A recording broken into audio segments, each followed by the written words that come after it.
یعنی آپ کچھ لے کے نکلتے تھے اس میں سے. آرٹ بھی لگائے تو آپ کو لگے گا کہ یہ ڈرامے ہوا کرتے تھے. اور انٹرٹینمنٹ بھی اگر ہوتی تھی 50-50, آرٹ بھی اس کے مقابلے کا کوئی پروگرام نہیں ہے. کوئی ولگر چیز نہیں ہوتی تھی, اس کے باوجود ہر طرح کا میسج بھی ڈلیور ہو جاتا تھا. اور آپ دیکھیں اس وقت سڑکیں ویران ہو جایا کرتی تھی. 8 سے 9 جب ڈرامہ لگتا تھا سڑکیں ویران ہو جاتی تھی. بانو قدسیہ کا ڈرامہ آ رہا ہے, جی اشفاق احمد کا ڈرامہ, جی ان کا آ رہا ہے. اور لوگ اتنے شوق سے, بلکہ چند گھروں میں ٹی وی ہوا کرتے تھے, لوگ ان گھروں میں جمع ہوتے تھے اور ڈرامہ دیکھتے تھے. اب یہ جو ڈرامے دکھا رہے ہیں یہ تو اس زمین کی مخلوق ہی نہیں ہے. یہ پاکستان کیا دنیا کے معاشرے کا بھی 0.0001% لوگ ہیں جن کی زندگی یہ دکھا رہے ہیں. اس کا عام بندے کی زندگی کے ساتھ تو کوئی تعلق ہی نہیں. چند ایک آپ کہہ سکتے ہیں کہ کوئی ڈرامے ایک اچھے ہیں, ادروائز تو مطلب اس وقت جو ڈرامے ہیں تو ڈرامہ بازی لگائی ہوئی ہے. یوٹیوب اور دیگر سوشل میڈیا ایپس, ان کی ارننگ حلال ہے حرام؟ ہمارا تو پوائنٹ آف ویو اس میں یہ ہے کہ جو ایڈز شریعت کے مطابق ہیں ان کی کمائی حلال ہے, اور جو ایڈز شریعت کے مطابق نہیں ہیں ان کی کمائی حرام ہے. کون سے ایڈ شریعت؟ مثال کے طور پر اگر آپ شراب کی مشہوری کا ایڈ چلاتے ہیں تو اسلام میں تو جامع ترمذی میں واضح حدیث ہے, شراب نکالنے والا, شراب بیچنے والا, خریدنے والا, اسے لوڈ کرنے والا سواری پہ, ان لوڈ کرنے والا, 10 طرح کے لوگوں کے اوپر نبی الاسلام نے لعنت فرمائی ہے. تو ظاہر ہے کہ اس کی ایڈورٹیزمنٹ بھی حرام ہوگی. ہاں, صابن ہے, شیمپو ہے, اس کا استعمال حلال ہے. چکن ہے, یہ وہ چیزیں جن کے استعمال ہماری بیسک نیڈز میں آتا ہے, ان کی اگر ایڈورٹیزمنٹ ہو, اور اس میں بھی ہم تو جے پی جیز جو امیجز ہیں ان تک قائل ہیں. ویڈیوز کے اندر تو یہ شیونگ بلیڈ کے اشتہار کے اندر بھی لا کے عورت کو داخل کرتے ہیں جو تک ہی کوئی نہیں بنتا. تو اب وہ منظر جو عام حالت میں اسلام نے سیکس ڈسپلن کی وجہ سے دیکھنا حرام قرار دیا ہے, وہ ویڈیو میں آپ چلائیں اور پھر کہیں کہ اس سے انکم حاصل کریں, تو ظاہر ہے کہ اس کو میں جسٹیفائی تو نہیں کر سکتا. اسی لیے دیکھیں مفتی تقی عثمانی صاحب کا بھی فتویٰ آ چکا ہے کہ جائز نہیں ہے, بالکل, لیکن کیٹاگوریکلی حرام نہیں ہے. اگر یہ تمام جو حدود و قیود ہیں ان کے آپ کنسٹرینٹس کا خیال رکھیں تو پھر اس کے اوپر کوئی. لیٹ می ریفریز مائی کوسچن. ایک تو ہے اس کی کمائی, ایک ہے اس سسٹم کے اندر رہتے ہوئے ان ایپس کے اوپر موجود رہنا. کیا وہ موجودگی پاک ہے یا ناپاک ہے؟ نہیں, موجودگی تو رکھیں گے. دیکھیں چھری سے بندہ بھی مار سکتے ہیں, سبزی بھی کاٹ سکتے ہیں, چھری کو آپ کیسے حرام کہہ سکتے ہیں, اس کی خرید و فروخت کو. اسی طریقے سے جو آپ کے گیجٹس ہیں ان کا استعمال پازیٹیو بھی ہے, نیگیٹو بھی ہے. آپ اس طرح کیٹاگوریکلی تو نہیں کہہ سکتے کہ چونکہ زیادہ نیگیٹو استعمال ہے تو حرام ہو جائے گا. شریعت میں کسی چیز کو حرام کہنے کے لیے آپ کے پاس محکم دلائل چاہیے. دیکھ لیں ہمارے علماء کل تک ویڈیو کیمرے کو حرام کہتے تھے, پھر آہستہ آہستہ انہوں نے کہا نہیں بہتر ہے بچیں لیکن حرام نہیں ہے. پھر انہوں نے کہا کہ مباح ہے, نہ گناہ ہے نہ ثواب ہے. پھر آہستہ آہستہ کہا نہیں اگر استعمال کریں تو یہ صدقہ جاریہ آنے والی نسلوں کے لیے کہ آپ کی ویڈیوز ریکارڈ ہوں گی. اور آج کہہ رہے ہیں واجب اور فرض ہے, اس کے بغیر یہ سٹارٹ ہی نہیں ہوتے. اور اپنے ٹی وی چینلز بنا لیے ہیں ان لوگوں نے. اب دیکھیں یہ جو الیاس قادری صاحب ہیں مدنی چینل والے, ہمارے ایکس مرشد رہے ہیں. ہم جب اسٹوڈنٹ لائف میں تھے تو ہمارے جتنے سینئرز تھے انہوں نے اپنے گھروں میں ٹی وی توڑ دیے تھے ہاکیاں مار کے کہ یہ نبی الاسلام کا دشمن ہے. آج ان کے مدنی مراکز کے اندر بڑی بڑی LEDs لگی ہوئی ہیں. جی ہاں, تو میں نے پھر یہ ریکویسٹ کی تھی کہ آپ اپنے ماننے والوں کو بتائیں کہ جو نبی الاسلام کا دشمن تھا اب اس کی نبی سے دوستی ہو چکی ہے اتنی کہ وہ ہماری مسجد میں آ گیا. یہ بتائیں. ایک کتابچہ ویسے انہوں نے لکھا, جی ایک کتابچہ انہوں نے لکھا کہ میں پہلے ویڈیو کیمرے والے معاملے کو حرام سمجھتا تھا لیکن اب جائز سمجھتا ہوں. یہ انہوں کی ایک نیکی ہے کہ انہوں نے کی ہے, لیکن اسے ذرا کھول کر بیان کرنا چاہیے تھا کہ جو آپ پرانے خواب بیان کیا کرتے تھے کہ جی ٹی وی جب گھر سے نکالا تو نبی الاسلام کی زیارت ہوگی, تو آپ نے تو مسجد میں لا کے ٹی وی داخل کر دی ہے. وہ پھر خواب جھوٹے تھے یا آپ اب جھوٹے ہو چکے ہیں؟ سر کیونکہ اب مدنی چینل کی بات ہو رہی ہے اور اسی مکتبہ فکر کی بات ہو رہی ہے تو ایک تراشہ آج کل بڑا وائرل ہو رہا ہے اور اس تراشے کے اوپر لکھا ہوا ہے پیٹرول میں برکت کا روحانی علاج. سورۃ الکوثر 7 بار پڑھ کر موٹر سائیکل کی ٹنکی کے اوپر دم کریں, انشاءاللہ عز و جل پیٹرول میں برکت ہوگی اور آپ لمبا سفر طے کریں گے. اس کے اوپر آپ کے کامنٹس؟ اس پہ میرے کامنٹس یہ ہیں کہ اسی قسم کی حرکتوں نے ہماری ینگ جنریشن کو دین سے برگشتہ کر دیا ہے. وہ دین کا مذاق اڑا رہے ہیں کیونکہ یہ لوگ دینی پیشوا ہیں, یہ اس کو دین بنا کے پیش کر رہے ہیں. یہ بالکل ایسا نہیں ہے, نہ ایسا ہونا ہے, ورنہ گورا تو آپ کے پاس آ جائے گا, وہ کہے گا کہ بھائی یہ دیکھو یہ موٹر بائک ہے جو 1 لیٹر میں چلی تھی 50 کلومیٹر, اب میں یہ تمہارے والا جو وظیفہ ہے 500 کلومیٹر کر رہی ہے, ہاں جی, اس کو تمہارے بابا جان نہیں کریں. یہ نہ ہو کہ ہم کریں تو پھر کہیں کہ نہیں زبان میں تاثیر نہیں ہے.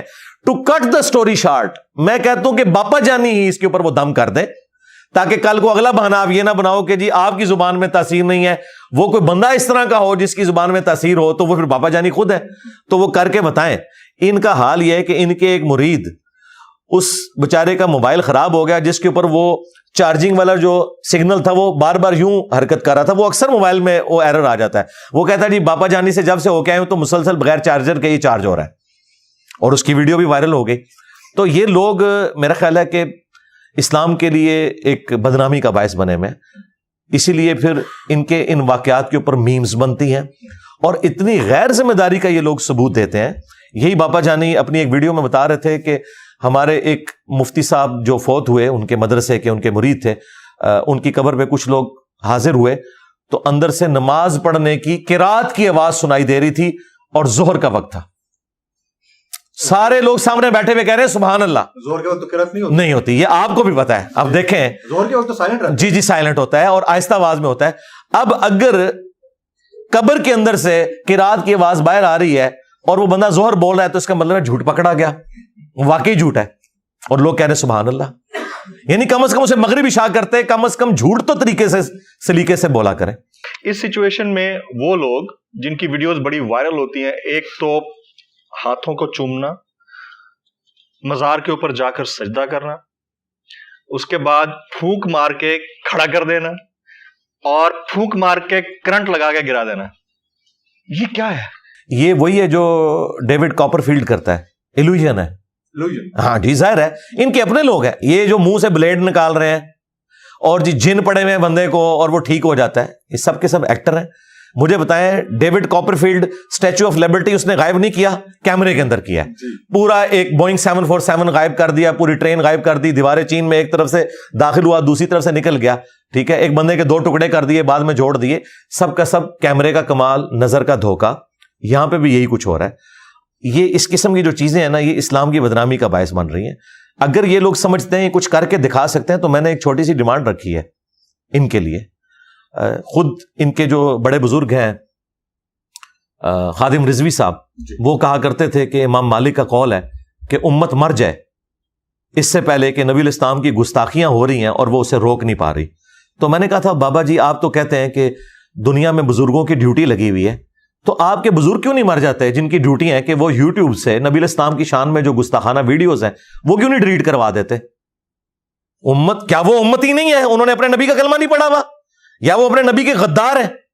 اور ان کی تو سب سے بڑی ڈیوٹی ہے کیونکہ وہ ڈرائیونگ پوسٹ میں بیٹھے ہوئے ہیں. اگر وہ کچھ نہیں کر سک رہے تو اس کا مطلب ہے آپ جھوٹ بول رہے ہیں. یہ بزرگ اڑتے ہیں, چھوڑ دیں. میں نے کہا تھا مینار پاکستان سے ان بزرگوں کو نیچے پھینکتے ہیں, یہ اڑ کے بتائیں, کوئی نہیں اڑ سکتا. اسٹیچو آف لبرٹی کو ادھر لے آئیں. جی یہ کچھ نہیں, یا اسٹیچو آف لبرٹی کو مارگلا ہلز پہ لا کے رکھیں, انشاءاللہ ہمارے پرائم منسٹر بھی, آرمی چیف بھی ان کی بیعت کر لیں. اچھا جہاں تک وہ سجدے کا تعلق ہے تو اس میں یاد رکھیے گا کسی بھی مکتبہ فکر کے نزدیک یہ جائز نہیں ہے کہ آپ کسی قبر پہ سجدہ کریں. مزارات پہ جانے کے اعتبار سے اختلاف ضرور موجود ہے, لیکن سجدے کا کوئی بھی نہیں کہتا. اب مزارات پہ جو جانے والے لوگ ہیں انہیں بھی یہ معلوم ہے کہ ہم نے اس صاحب مزار کے لیے دعا کرنی ہے, یا زیادہ سے زیادہ کوئی معاملہ تھا تو وسیلہ اور توسل کا تھا کہ اللہ تعالیٰ کے حضور ان کا وسیلہ پیش کیا جائے. ہم تو اس کے بھی قائل نہیں ہیں, لیکن اگر کوئی یہ بھی کرتا ہے تو اس کے اوپر کوئی ہم شرعی فتویٰ نہیں لگاتے. ہم یہ بتاتے ہیں کہ یہ خلاف سنت ہے طریقہ. آپ نے اللہ سے ڈائریکٹ مانگنا ہے, ہاں حمد اور دروشی پڑھ کے مانگنا ہے, لیکن صاحب مزار سے مانگنا یہ تو صراحتاً شرک ہے. ایاک نعبد و ایاک نستعین کی وائلیشن ہے. بالکل قرآن و سنت اس کو سپورٹ نہیں کرتے. اسلام تو ہے ہی دین توحید ہے. تو یہ جہالت کی وجہ سے لوگوں نے کیا, اور یہ بڑی حیران کن بات ہے کہ ہم بت پرستی کے اعتبار سے جو سینسٹیو ایریا رکھتے تھے وہی کام ہم نے انڈائریکٹلی شروع کر دیے, کہ انہوں نے مجسمے بنا کر پوجنا شروع کر دیا, ہم نے بزرگوں کو قبروں میں لٹا کر پوجنا شروع کر دیا. اگرچہ اللہ کا بندہ مانتے وہی کر رہے ہوتے ہیں, اور وہ سجدہ عبادت بھی نہیں کر رہے ہوتے, تعظیم ہی کر رہے ہوتے ہیں, لیکن بہرحال توحید کے اندر ایک رکھنا تو ڈال دیا. تو یہ پورے کا پورا سسٹم جو ہے یہ چندوں کی کلیکشن کا ایک ذریعہ ہے, کیونکہ اگر آپ مزار بناتے ہیں تو وہاں پھر چندے کلیکٹ ہونا شروع ہو جاتے ہیں.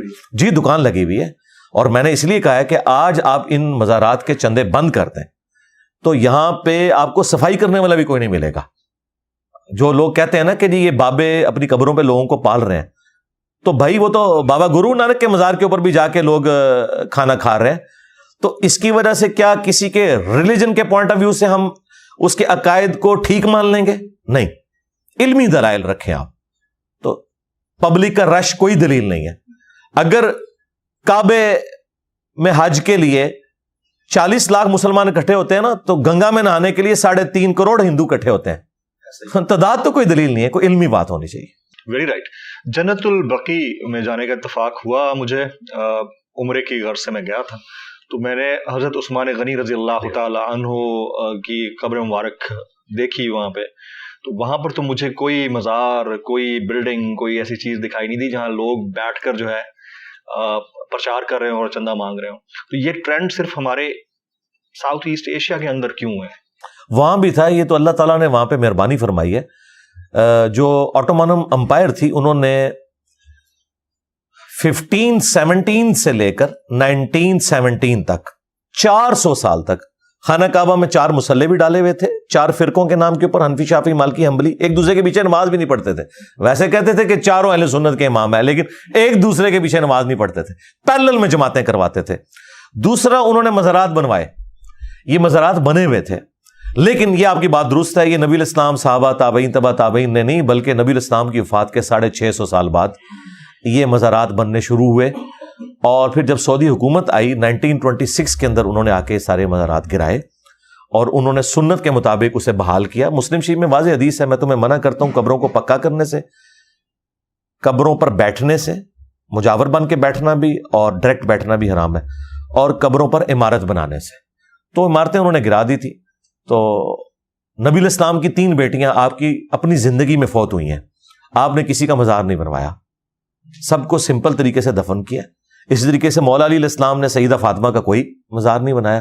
یہ بعد میں سارے سلسلے شروع ہیں, اور یہاں پہ تو یہ سارے سب کانٹیننٹ کی جو چیزیں ہیں, یہ ظاہر ہے حکمرانوں نے چونکہ صوفیاء کو ایک مقام دینا شروع کر دیا تھا, خود مزاروں پہ جا کے بیٹھتے تھے. جس طرح آپ کو پتہ ہے ہمارے ملک میں پڑھے لکھے وزیر اعظم بے نظیر بھٹو, نواز شریف, یہ جا کے وہ بابے درکے کے پاس بیٹھتے تھے جس کے کپڑے بھی پورے نہیں تھے, اور بے نظیر نے تو وہاں تک ایک سڑک بھی بنوا دی ہوئی تھی. خود بی بی صاحبہ شہید ہو گئی, اس کے بعد ان کا مزار بن چکا ہے, اب لوگ وہاں حاضری دیتے ہیں چڑھاوے.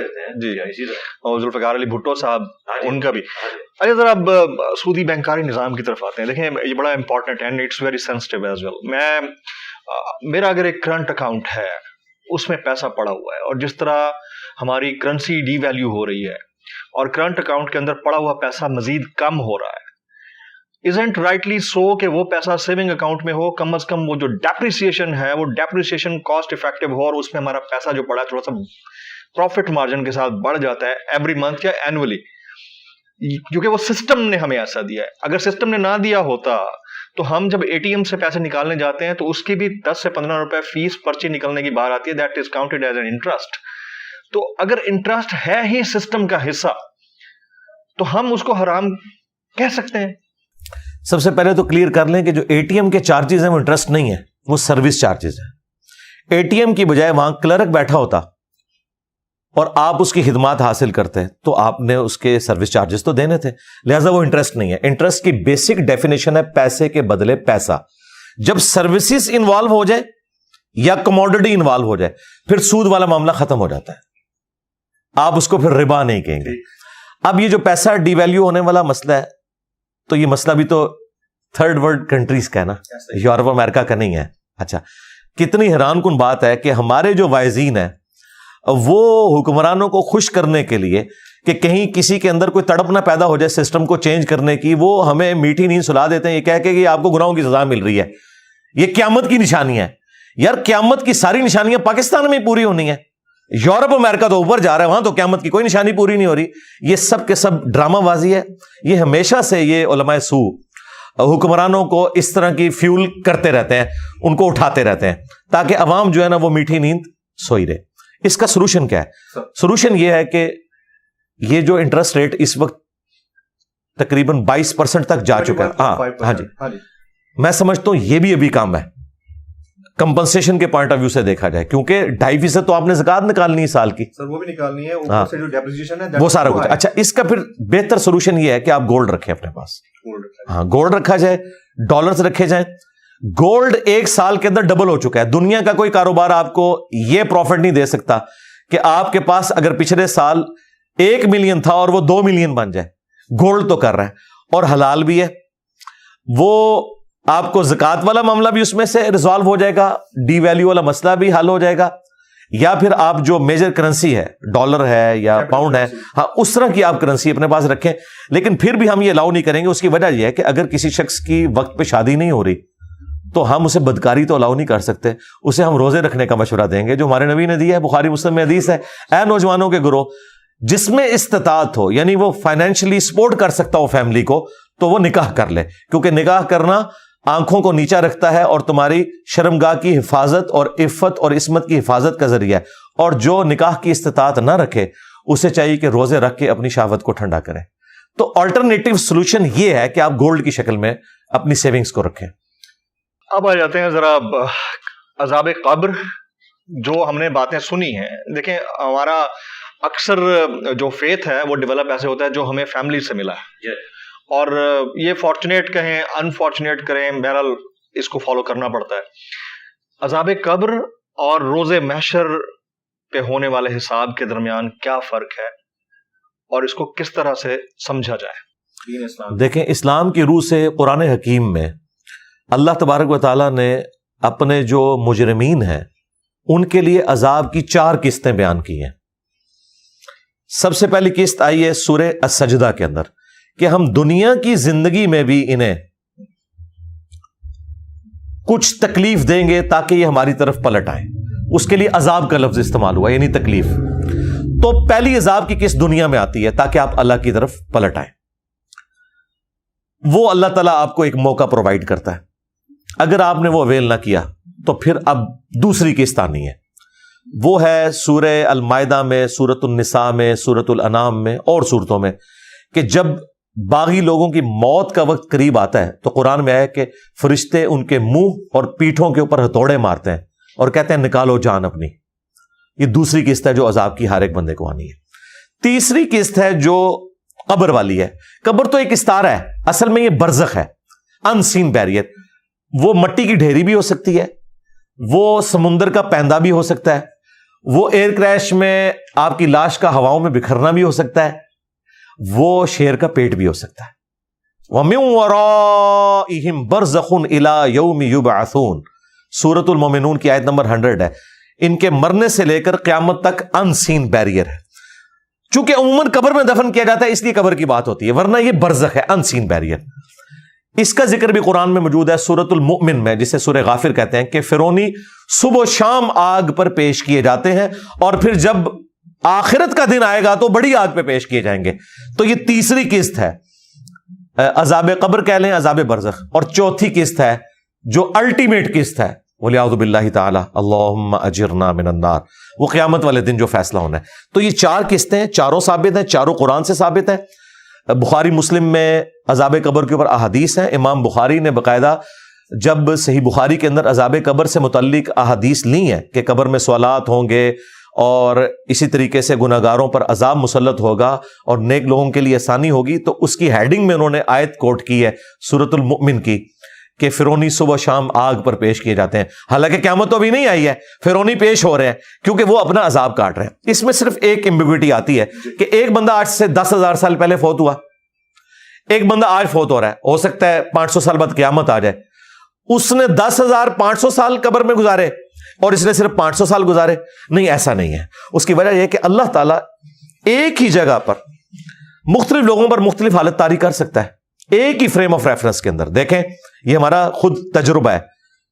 سخت گرمیوں میں اگر آپ کو ملیریا ہو, 2 رضائیاں بھی اڑا دی جائیں نا, آپ کی ٹھنڈ نہیں ختم ہوتی, اور دوسرے لوگ گرمی سے چیخیں مار رہے ہوتے ہیں. ایک ہی جگہ پر 2 مختلف بندوں پر 2 بالکل 180 ڈگری حالتیں دنیا میں ہم نے طاری ہوتے ہوئے دیکھی ہیں. اللہ تعالیٰ چاہے تو کسی شخص کے 500 سال کو اس کے لیے اتنا لمبا کر دے کہ وہ 10,000 سال کے برابر ہو, اس کے اوپر وہ ٹائم اس طریقے سے گزارے. اور آج تو سائنس کی برکت سے ہمارے لیے میتھمیٹیکل ایکویشنز جو آئنسٹائن نے ڈیولپ کر کے دی, ہاں جی, المتوفا 1956 عیسوی, ان کے لیے میں نے بولا تھا حافظ اللہ بول دیتے اگر وہ زندہ ہوتے. تو آئنسٹائن نے تو یہ مسئلے حل کر دیے کہ کس طریقے سے ٹائم آپ مختلف جگہوں پر مختلف حالتوں میں گزر سکتا ہے. تو اللہ تعالیٰ تو یہ سب کچھ کرنے پر قادر ہے, اور اللہ تعالیٰ کی صفت عدل الحمدللہ جو خود اس نے اپنے اوپر واجب کی ہوئی ہے اس حوالے سے, وہ انشاءاللہ تعالیٰ اسے ایگزیکیوٹ کرے گا. یہ ہماری فیلڈ ہی نہیں ہے, ہم اس کے اوپر اجمالاً ایمان رکھتے ہیں. اور آخری بات یاد رکھیے گا, یہ عذاب قبر یا عذاب برزخ یہ فزیکل ورلڈ کی چیز نہیں ہے. اس کو آپ کیمرے میں ڈیٹیکٹ نہیں کر سکتے, آواز سے سن نہیں سکتے. یہ ہے عالم الغیب کا ایک وعدہ انسانیت کے لیے, اور یہ ہے عالم غائب. ایک ہے عالم, ایک عالم, یعنی یہ غیب کی دنیا ہے, غائب کی, علم الغیب سے تعلق رکھتی ہے چیز. فرشتے ہمارے ساتھ موجود ہیں, بخاری مسلم میں ہے کہ جہاں قرآن کی مجلس ہوتی ہے فرشتے ڈھانپ لیتے ہیں, لیکن آپ ڈیٹیکٹ نہیں کر سکتے. ہمارے ساتھ فرشتے اٹیچ ہیں, یہ ڈیٹیکٹ نہیں ہوتے. اس لیے قرآن میں ہے کہ ان الذین یخشون ربہم بالغیب, جو بن دیکھے اپنے رب سے ڈرتے ہیں ان کے لیے مغفرت اور اجر عظیم ہے. لہذا سائنس جو ہے فزیکل ورلڈ سے تعلق رکھتی ہے, the knowledge obtained through observations and experiments. تو آبزرویشن میں فرشتہ نہیں آئے گا, ایکسپیریمنٹ میں بھی نہیں آئے گا. ہاں کئی ایسی چیزیں جو ہماری آبزرویشن میں نہیں ہے ایکسپیریمنٹ میں آتی ہیں, الیکٹرانس, الیکٹرو میگنیٹک ویوز, یہ چیزیں ہم نے دیکھی تو نہیں ہے, لیکن آبزرویشن میں اس طریقے سے نہیں ہے, لیکن انسٹرومنٹ میں ڈیٹیکٹ ہوتی ہیں. لیکن فرشتے اس طرح بھی ڈیٹیکٹ نہیں ہوں گے کیونکہ اللہ تعالیٰ نے پردہ رکھا. اسی سے ریلیٹڈ پھر ایک اور چیز, کچھ اور چیزیں بھی انسٹرومنٹ میں ڈیٹیکٹ نہیں ہوتی. اب تو خیر ایسے انسٹرومنٹ آ گئے ہیں جس سے ان کی چال یا ان کا وہاں موجود ہونا, یعنی جنات کا, وہ ثابت ہوا ہے. بہت سارے پروگرام جس کے اوپر ہو رہے ہیں انٹرنیشنلی بھی, کہ جنات کا وجود اب بھی ہے 21ویں صدی کے اس 2023 کے اندر بھی ہے. یہ لوگ سوال کرتے ہیں. جی ہے وجود. اب جنات والا معاملہ بھی یہی ہے کہ اگر وہ کوئی ایسا سمٹم دے کے جائیں, جی ان کی فیمیلز ہوتی ہیں نا, ہاں جی فیمیلز ہوتی ہیں, تو وہ چڑیلیں ہوتی ہیں, پریاں نہیں ہوتی ہیں. فرشتوں کا اگر کوئی جینڈر ہوتا تو پریاں ہوتی, چڑیلیں ہی ہوتی ہیں زیادہ تر. تو لیکن جنات کے اندر بھی اہل ایمان بھی ہیں, ان کی جو فیمیلز ہیں ان کو آپ پریاں کہہ سکتے ہیں, باقی میجورٹی ان کے اندر باغی ہیں. جنات کا جو معاملہ ہے نا جی, اگر وہ خود کوئی سگنل دے دیں, انسانی شکل میں بھی آ سکتے ہیں, اسی طریقے سے کسی جانور کی شکل میں بھی آ سکتے ہیں, یہ تو احادیث موجود ہیں بخاری مسلم میں. جب تک وہ خود سگنل نہ دیں آپ اس کو اس طریقے سے ڈیٹیکٹ نہیں کر سکتے. وہ میں دیکھتا رہتا ہوں پروگرام, الیکٹرو میگنیٹک ویوز کے ذریعے وہ اس کو ڈیٹیکٹ کرتے ہیں کہ جی یہاں پہ کچھ ہوا. وہ جنات کے اثرات کی وجہ سے ہو سکتا ہے کہ ایسا ہو. باقی فی نفسی جن کو ڈیٹیکٹ کرنا ابھی تک ہمارے علم میں تو کوئی ایسی چیز نہیں آئی ہے. باقی چونکہ قرآن و سنت نے اس کے حوالے سے کوئی اس طرح کی گائیڈ لائنز ہمیں نہیں دی ہیں کہ یہ کوئی غائب سے تعلق رکھتی ہیں چیزیں. غائب سے جو چیز تعلق رکھتی ہے نا وہ فرشتے ہیں, عذاب قبر ہے اور آخرت ہے, اس میں جنات کا ذکر نہیں. این ممکن ہے کہ ایسے انسٹرومنٹ بن جائیں کہ آپ جنات کو ڈیٹیکٹ کر لیں, یہ پاسبل ہے. یہ علم غیب سے تعلق نہیں رکھتی چیز. رائٹ. بہت سارے واقعات میرے ساتھ بھی ہو چکے ہیں. کبھی انشاءاللہ نشست نیکسٹ رہی تو میں اس کے اوپر اسپیشلی آپ کے ساتھ ڈسکس کروں گا کہ میرے ساتھ جو ہیپننگ ہوئی ہے, کیونکہ کچھ ہانٹڈ پلیسز ہوتی ہیں, وہ میں آپ کے ساتھ کبھی ضرور شیئر کروں. آپ کے ساتھ جو کچھ ہوا وہ تو ہم نے ٹی وی میں دیکھا تھا. وہ جنات نہیں, اچھا وہ خلائی مخلوق تھی. ٹھیک ہے. اگر اب خواتین, یہ کاٹنا نہیں اس میں سے, یہ میرا سینس آف ہیومر ہے. یہ جائے گا, یہ جائے گا ایز اٹ از جائے گا. ٹھیک ہے, ہم آپ سے پوچھ کے آپ کو دکھائیں گے پرومو والے. اچھا جی, طلاق کی شرح میں مسلسل اضافہ ہو رہا ہے پاکستان, اور اب اس حد تک ہو گیا کہ بچیاں جاتی ہیں شادی کے لیے تو وہ ظاہر ہے مردوں کا بھی عمل ٹھیک نہیں ہوگا, کہیں نہ کہیں ان کی بھی غلطی کمی کوتاہی ہوگی, لیکن یہ فیشن بن چکا ہے کہ ڈیورس ہو گئی ہے تو اس کو بڑا فخر سے پیش کیا جاتا ہے, میں نے جان چھڑا لی.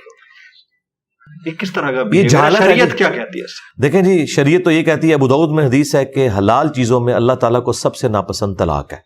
حلال اس لیے کہ بعض اوقات جینوئن ضرورت ہو جاتی ہے, یعنی مرد جو ہے بالکل ظالم ہے, عین ممکن ہے کہ روئی نکال رہے اس بیوی کی, اسے اتنا مارے قتل کرتے, یا وہ نہ مرد ہے, اس طرح کا بھی ایشو ہو سکتا ہے. طلاق اتنا سینسٹیو ایشو ہے کہ صحیح مسلم میں حدیث ہے کہ شام کے وقت شیطان جو ہے وہ روزانہ میٹنگ کال کرتا ہے اور اس کا تخت پانیوں پہ لگا ہوا ہے, جو بعض ماڈرن اسکالرز نے کہا کہ عین ممکن ہے یہ برمودا ٹرائنگل پہ لگا ہو. بہرحال وہ اپنے سارے چیلوں کو اکٹھا کرتا ہے, وہ اسے رپورٹ دیتے ہیں. کوئی کہتا ہے آج میں نے فلاں شخص سے چوری کروائی, فلاں سے بدکاری کروائی. شیطان کسی کے گناہ کے اوپر خوشی کا اظہار نہیں کرتا. جب ایک چیلا اسے آ کے بتاتا ہے آج میں نے میاں بیوی کے درمیان علیحدگی کروا دی, وہ اسے گلے لگا کے ملتا ہے کہ اصل کام تو نے کیا ہے, کیونکہ یہ خاندانی نظام تو میاں بیوی کے رشتے کے اوپر ڈیپینڈنٹ ہے. یہ بریک ہوگا تو پھر اولاد بھی جو ہے وہ معاشرے کے لیے ناسور بن جائے گی. تو اسلام میں طلاق تو آخری درجے تک اوائڈ کی گئی ہے جی. بخاری مسلم میں حدیث ہے کہ عورت ٹیڑھی پسلی سے پیدا ہوئی ہے. یہ اس کے لیے نیگیٹو بات نہیں ہے, بلکہ بلٹ ان اس کی کمزوری بتائی گئی ہے. اس سے نفع حاصل کرو, اس سے سیدھا کرنے کی کوشش نہ کرو. سیدھا کرتے ہوئے اسے توڑ بیٹھو گے اور اسے توڑنا, اسے طلاق دینا ہے. مسلم شریف میں حدیث ہے کوئی بھی مؤمن اپنی مومنہ بیوی سے بغض نہ رکھے. بخاری مسلم میں حدیث ہے میں اپنی وفات کے بعد سب سے بڑی آزمائش تمہارے لیے تمہاری بیویاں چھوڑ کے جا رہا ہوں, تمہاری عورتیں ہیں, ان کے ساتھ حسن سلوک کرنا ہے. حتیٰ کہ بخاری مسلم میں ایک سفر میں نبی الاسلام عورتوں کا جو قافلہ تھا وہ اس کو جو ہاں کرا تھا نا, اس کو آپ نے فرمایا کہ آہستہ ہانکو, شیشیاں ہیں کہیں ٹوٹ نہ جائیں. یعنی اتنی رسپیکٹ والا معاملہ. خود نبی الاسلام بیٹیوں والے تھے جی, سیدھی سی بات ہے. تو طلاق آخری درجے میں وائڈ ہونی چاہیے. یہ معاشرے میں طلاق ہو رہی ہے, اس کی سب سے بڑی ریزن جو ہے ہماری معاشرتی اقدار کا ٹوٹ جانا ہے, پلس میڈیا جس طریقے سے گلیمرائز کر کے میاں بیوی کے رشتے کو پیش کرتا ہے. بیوی بھی سمجھتی ہے کہ جاتے ہی میں نے جو ہے پتہ نہیں فلاں گاڑی کے اندر جا کے بیٹھ جانا ہے اور فلاں بنگلہ میرا انتظار کر رہا ہے. اسے تو نہیں پتا کہ ساس انتظار کر رہی ہے, اگرچہ وہ اس کی سگی خالہ ہی کیوں نہ ہو. شادی سے پہلے تو وہ خالہ اپنے خاوند سے لڑ رہی ہوتی ہے اپنی بھانجیوں اور بھتیجوں کے پیچھے, اور شادی کے بعد انہی عورتوں کو وہ غلام بنا لیتی ہیں اور اکثر علیحدگیاں ہو جاتی ہیں. دوسری بڑی ریزن جو ہے وہ اکانومی ہے جی, سیدھی سی بات ہے. جب گھر میں پیسہ نہیں ہوگا نا تو لڑائی جھگڑے ہوں گے. آپ نے تیسری ریزن کے اوپر روشنی ڈالی سر, وہ بھی بڑی امپورٹنٹ ہے, اور وہ ہے عشق ممنوع. ہاں, وہاں پہ بھی میں آنے لگا تھا. اس کے بعد اگر کوئی چیز ہے نا تو یاد رکھیں کہ میاں بیوی کے درمیان جو بانڈ ہے نا وہ دو چیزوں کے اوپر ہے, سیکس اور اولاد. کسی ایک معاملے میں بھی کوتاہی ہوگی نا یہ رشتہ کمزور ہو جائے گا. اگر اولاد نہیں ہو رہی ہے پھر بھی میاں بیوی اس مضبوط بانڈ میں نہیں رہتے. اولاد ہو گئی لیکن تربیت کے معاملے میں خامند کو بیوی سے شکایت, بیوی کو خامند سے شکایت. اور دوسرا سیکس, جو آپ نے بات کی کہ فری سیکس نہیں ہونا چاہیے. خامند اپنی بیوی کے ساتھ مخلص ہو, بیوی اپنے خامند کے ساتھ مخلص ہو, تو یہ سارے معاملات صحیح چل سکتے ہیں. اچھا, اب معاملہ اس سے بھی ایک نہج آگے بڑھ چکا ہے, ایک لیول آگے ہے. اس کی وجہ یہ ہے کہ پاکستان کے اندر جو ڈرامہ اب اس وقت بن رہا ہے, ظاہر ہے اس کا امپیکٹ ہے سوسائٹی کے اوپر, سوشل فیبرک کو تباہ کرنے یا اس کو بنانے میں اس کا پورا ایک کردار ہے. تو ڈرامے کے اندر دکھایا گیا جاتا ہے بھابھی کا دیور کے ساتھ ایکسٹرا میرٹل افیئر, سالی کا بہنوئی کے ساتھ ایکسٹرا میرٹل افیئر, اور اسٹیپ بردر کا اسٹیپ سسٹر کے ساتھ. اور یہ انڈین اور پاکستانی ڈراماز میں اب آرام سے دکھایا جاتا ہے, اور اس کو ہم نے ایز اے سوسائٹی ایسے ایکسیپٹ کرنا شروع کر دیا ہے جیسے ہماری سوسائٹی کا حصہ ہے.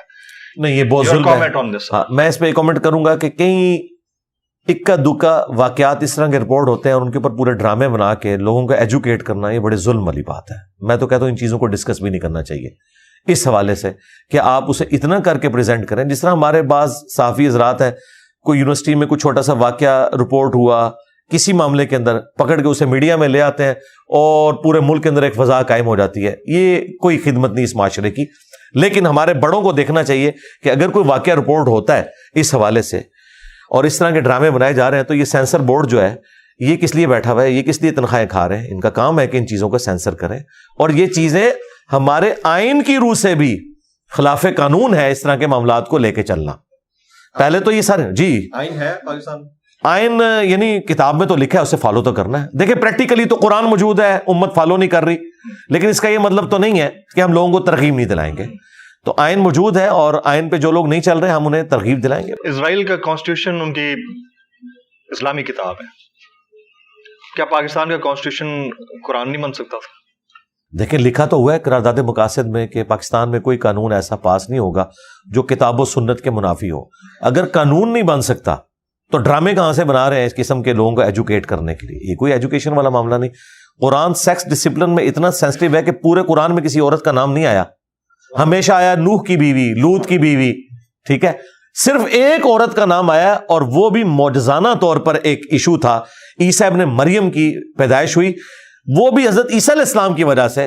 اور مریم کی ڈگنیٹی کو اللہ تعالیٰ نے سیکیور کرنا تھا کہ ان کے ہاں جو یہ پیدائش ہے یہ معجزانہ ہوئی ہے، کوئی ان کے کریکٹر کے اوپر حملہ نہ کرے. ادروائز پورے قرآن میں کسی عورت کا نام بھی نہیں ہے. اللہ تعالیٰ نے عورت کو اتنی عزت دی ہے. عورت کا مطلب ہی پردے کی چیز ہے عربی میں، عورت. بے شک بے شک.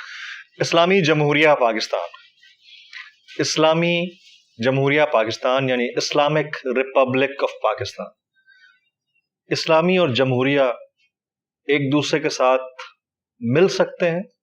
بالکل مل دین کے سکتے ہیں مطابق جی، مل سکتے ہیں. کیسے؟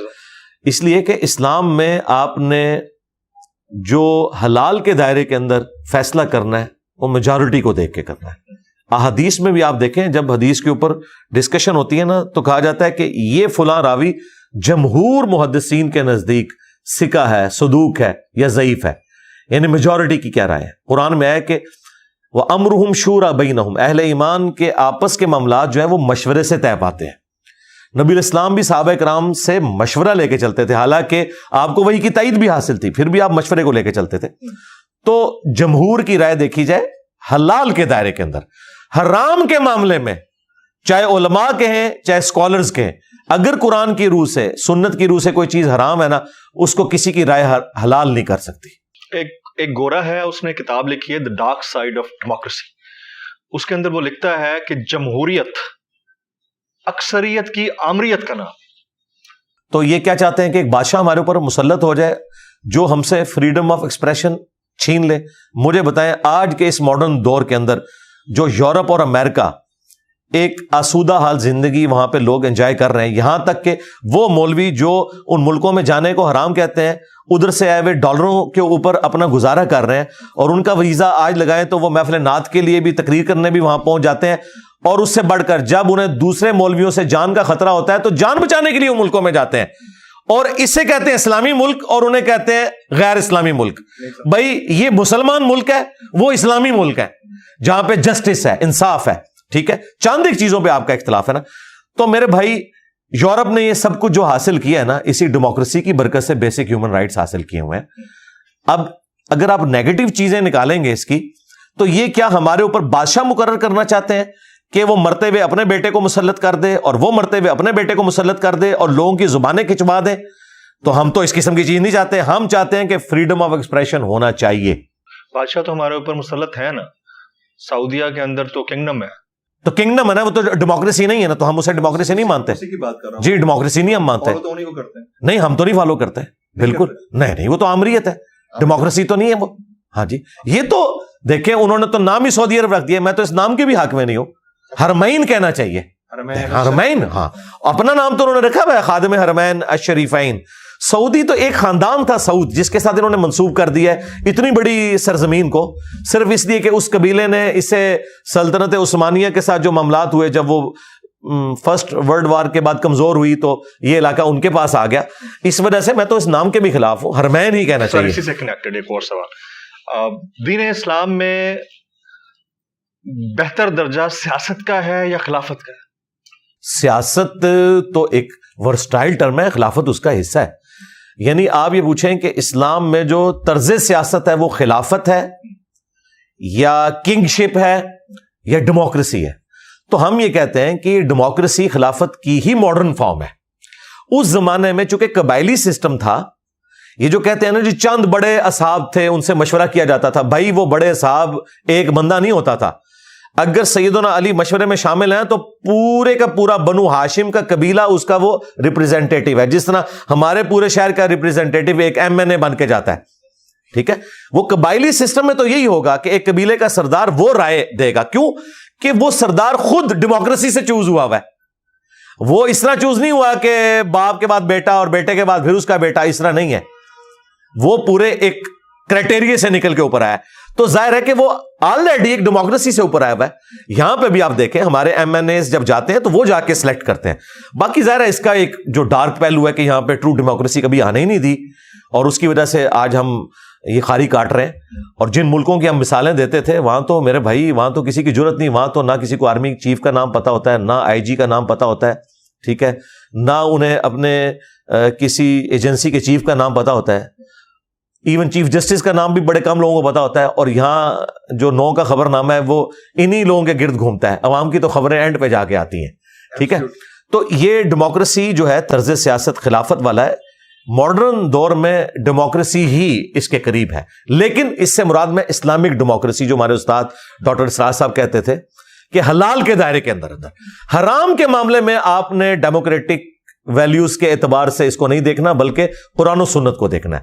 ہاں, اس کو میں مثال سے کہتا ہوں کہ ہم نے افطار پروگرام رکھا تو یہ حلال کام ہے. اب افطار کے اندر کھجور سرو ہوگی, جامع شیری ہوگا, روح افزا ہوگا یا سادہ پانی ہوگا, اس میں ڈیموکریسی ہی ہوگی. اور نبی الاسلام بھی یہی کرتے تھے کہ بتاؤ میجورٹی کی کیا رائے ہے.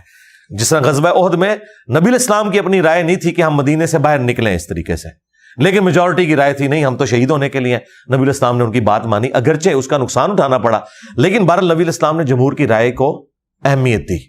جی انجینئر صاحب, آپ سے متعلق ایک خاص مکتبہ فکر, یہ میرا آخری سوال ہوگا, وہ پروپیگیٹ کرتا ہے. میں لفظ پروپیگیٹ اس لیے استعمال کرتا ہوں کیونکہ میں نے تو آپ کو سنا, مجھے تو ایسا کوئی امپریشن نہیں ملا. وہ یہ کہتے ہیں کہ آپ قادیانیوں کے لیے خاص سمپتی رکھتے ہیں. Is that rightly so یا واقعی پروپیگیشن ہے آپ کے اگینسٹ؟ میں دنیا کے ہر انسان کے لیے ہمدردی کا جذبہ رکھتا ہوں جتنا مجھے دین نے کہا ہے. مجھے کسی کے عقیدوں سے اختلاف ہو سکتا ہے لیکن اس سے اس کے جینے کا رائٹ تو میں نہیں چھین سکتا. کیا قادیانی پاکستان کے آئین میں پاکستانی نہیں ہے؟ کیا پاکستان کے جھنڈے میں جو سفید رنگ ہے وہ غیر مسلموں کے لیے نہیں ہے؟ قادیانی اس میں تو فال کر رہے ہیں نا. ہاں, جو شروع میں اسلام چھوڑ کر قادیانیت میں گئے, شروع میں پاکستان بننے سے پہلے کی بات, ان کے اوپر تو کوئی مرتدین کا حکم لگ سکتا تھا, اور وہ بھی حدود و قیود کے ساتھ ہے, اگر خلافت کا نظام ہو, پورا ایک سسٹم ہو اس کے تحت. آج جو لوگ نسلاً قادیانی ہیں وہ تو نان مسلم ہیں. ہم نے ان کے سامنے اسلام کی دعوت رکھنی ہے تاکہ آپ نان مسلم لکھتے نہیں, وہ نہیں لکھتے, لیکن قانوناً ہم نے ان کو ڈکلیئر کیا ہے, اور ہم شناختی کارڈ میں انہیں مسلمان نہیں ڈکلیئر کرتے, اس لیے تو وہ حج عمرے کے لیے نہیں جا سکتے. کوئی ایک آدھ بندہ جھوٹ لکھ کے چلا جاتا ہے تو اس کا مطلب ہے کہ اس نے خود ہی اپنے آپ کو ڈکلیئر کر دیا کہ اس کا اس سے تعلق نہیں. اگر وہ ایفیڈیوٹ بھر دیتا ہے کہ میں غلام احمد قادیانی کو دجال مانتا ہوں, اسے پیغمبر نہیں مانتا, تو وہ اپنی قادیانیت کی روح سے بھی کافر ہو چکا ہے, ٹھیک ہے, کیونکہ جس شخص کو وہ پیغمبر کلیم کیے ہوئے ہیں اس کا وہ خود انکار کر دیں تو وہ اس سے تو نکل گئے نا. تو اگر کوئی اس طرح کر رہا ہے تو ہم اسے کہیں گے پھر دلیری دکھاؤ, پھر اب دجال جب لکھ دیا تو مان بھی لو اور اس طرف آ جاؤ. ہم علمی دلائل ان کے سامنے رکھیں گے. قادیانی ہوں, ہندو ہوں, جیوز ہوں, کرسچنز ہوں, سکھ ہوں, میں تمام کے لیے اس اعتبار سے ہمدردی کا جذبہ رکھتا ہوں کہ آپ نے انہیں ہیومن ڈگنیٹی کے اندر تو جینے کا حق دینا ہے نا, ان سے جینے کا حق تو نہیں لینا.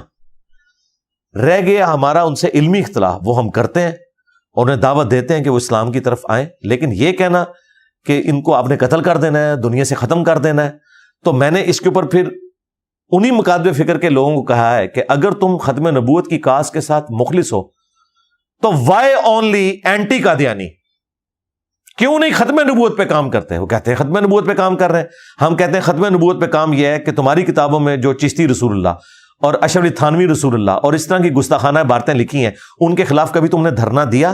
وہ تو خود پرنٹ کر رہے ہو تم, اسی لاہور شہر سے پبلیکیشنز پرنٹ کر رہے ہیں ان کتابوں کو, جہاں سے دھرنے لے کے نکلتے ہو اور پورے ملک کو بلاک کرتے ہو. ان کے آگے نہیں بولتے کیونکہ وہ تمہارے سرپرست ہیں, تمہیں چندے کھلاتے ہیں, تمہارے پورے کے پورے بزرگوں کا سسٹم کولیپس کر جائے گا اگر تم نے ان کو غلط کہا. تو اس کا مطلب ہے ختم نبوت کے ساتھ تم بھی مخلص نہیں ہو, تم اپنی مرضی کا ختم نبوت مانتے ہو. بس یہ اینٹی قادیانی تحریکیں, ختم نبوت تحریکیں نہیں ہیں. What is the seal of the prophet, یہ اس کو ذرا ایکسپلین ضرور کر دیجیے گا. ختم نبوت کا معاملہ بڑا سینسٹیو ہے اور اس کو آپ کیسے ڈیفائن کریں گے اسلام کی روح سے؟ دیکھیں, ایک لفظ ہے خاتم, ایک ہے خاتم. قرآن میں لفظ خاتم آیا ہے, نبوت کی مہر, سیل آف دا پروفٹ, اور اسٹیمپ آف دا پروفٹ، یہ دونوں ترجمے درست ہیں۔ بخاری مسلم میں خاتم کا لفظ ہے، نبی علیہ السلام نے کہا کہ مجھے اللہ تعالیٰ نے 5 خوبیاں ایسی دی ہیں جو کسی پیغمبر کو نہیں دی۔ پہلی خوبی، پوری زمین میرے لیے مسجد بنا دی گئی۔ دوسری خوبی، مال غنیمت میرے لیے حلال کر دیا گیا۔ تیسری، اللہ تعالیٰ نے 1 مہینے کی مسافت سے میرا روب ڈال دیا ہے اپنے مخالفین کے اوپر۔ چوتھی چیز، اللہ تعالیٰ نے مجھے پوری انسانیت کے لیے پیغمبر بنایا ہے، پہلے جو پیغمبر آتے تھے وہ قوم اور قبیلوں کے لیے۔ پانچواں یہ کہ اللہ تعالیٰ نے مجھے شفاعت کا اذن دیا ہے۔ اور مسلم شریف میں ہے چھٹی خوبی کہ میرے اوپر نبوت کو ختم فرمایا۔ یہاں پہ مسلم شریف میں خاتم کا لفظ ہے، جو قادیانیوں کی ڈیمانڈ تھی کہ قرآن میں لفظ خاتم ہے، وہ اس کا مہر ترجمہ کرتے ہیں، ہمیں کوئی اختلاف نہیں، لیکن مہر کا وہ معنی لیں جو صحابہ کرام نے لیا ہے۔ وہ کہتے تھے خاتم کا لفظ دکھائیں، جی مسلم کے اندر موجود ہے خاتم، سلسلہ نبوت کو ختم فرمانے والے۔ جو مہر ہے اس کا معنی بھی بالکل درست ہے، نبی علیہ السلام سیل آف دا پروفٹ ہے۔ ڈاکخانے میں بھی آپ دیکھیں کسی لفافے کے اوپر مہر لگتی ہے، آپ سیل کر دیا، اب اس کو آپ کھول نہیں سکتے۔ یا اگر سٹیمپ لگتی ہے کسی ڈاکومنٹ کے اینڈ کے اوپر اور اس کے بعد جج قلم توڑ دیتا ہے تو پھر اس میں بھی کوئی ورڈ آپ ایڈ نہیں کر سکتے۔ جی یہ دونوں باتیں درست ہیں اپنی جگہ۔ نبی علیہ السلام خاتم بھی ہیں، خاتم بھی ہیں۔ اچھا، اور اس کا فہم صحابہ کرام نے لیا ہے، اور نبی علیہ السلام نے اس کو اتنے خوبصورت انداز میں سمجھایا کہ بخاری مسلم میں حدیث ہے کہ میری مثال اور باقی انبیاء کی مثال ایک خوبصورت عمارت کی سی ہے جس میں صرف 1 اینٹ کے لگنے کی جگہ باقی ہے۔ جو لوگ بھی وہاں سے گزرتے ہیں اس عمارت کی تعریف کرتے ہیں اور ساتھ کہتے ہیں کہ یہ 1 اینٹ لگ جائے نا تو یہ پرفیکٹ ہو جائے گی، اور وہ 1 اینٹ میں ہوں۔ اب اس سے زیادہ کیسے اور سمجھایا جائے؟ پھر بخاری مسلم میں حدیث ہے قیامت اس وقت تک قائم نہیں ہوگی جب تک کہ 30 جھوٹے دجال نہ پیدا ہو جائیں، اور یہی حدیث ابو داؤد ترمذی میں آئی ہے، اس میں الفاظ ہے کہ وہ 30 کے 30 جھوٹے دجال یہ دعویٰ کریں گے کہ وہ اللہ کے پیغمبر ہیں۔ نبی علیہ السلام نے فرمایا انا خاتم النبیین لا نبی بعدی، میں خاتم النبیین ہوں، میرے بعد کوئی نبی نہیں ہے۔ ختم نبوت کا عقیدہ بالکل کرسٹل کلیئر ہے، اور یہ وہ فتنہ ہے جو حضور کی زندگی میں سامنے آ گیا تھا۔ بخاری مسلم موجود ہے، مسلمہ کذاب نے دعویٰ نبوت کیا، نبی علیہ السلام نے کہا کہ میں نے ایک خواب دیکھی، اور انبیاء کا خواب وحی الہی ہوتا ہے کہ میرے ہاتھ میں 2 سونے کے کنگن ہیں، تو میں بڑا پریشان ہوا، میں نے پھونک ماری تو وہ غائب ہو گئے۔ تو اس سے میں نے اس کی تعبیر 2 جھوٹے پیغمبروں سے کی ہے، اور وہ نبی علیہ السلام کی زندگی میں ظاہر ہو گئے، مسلمہ کذاب اور اسود۔ اور مسلمہ کذاب نے تو باقاعدہ ایلچی بھیجا، بخاری مسلم میں آتا ہے، نبی علیہ السلام نے فرمایا کہ اگر یہ نارمز نہ ہوتی ایلچی کو قتل کروانے کی تو میں اسے قتل کروا دیتا۔ اس نے کہا کہ آپ میرے ساتھ نبوت شیئر کر لیں، تو نبی علیہ السلام نے کہا کہ نبوت میں میرا بھی اختیار نہیں ہے، تو اللہ تعالیٰ کا اختیار ہے، ٹھیک ہے۔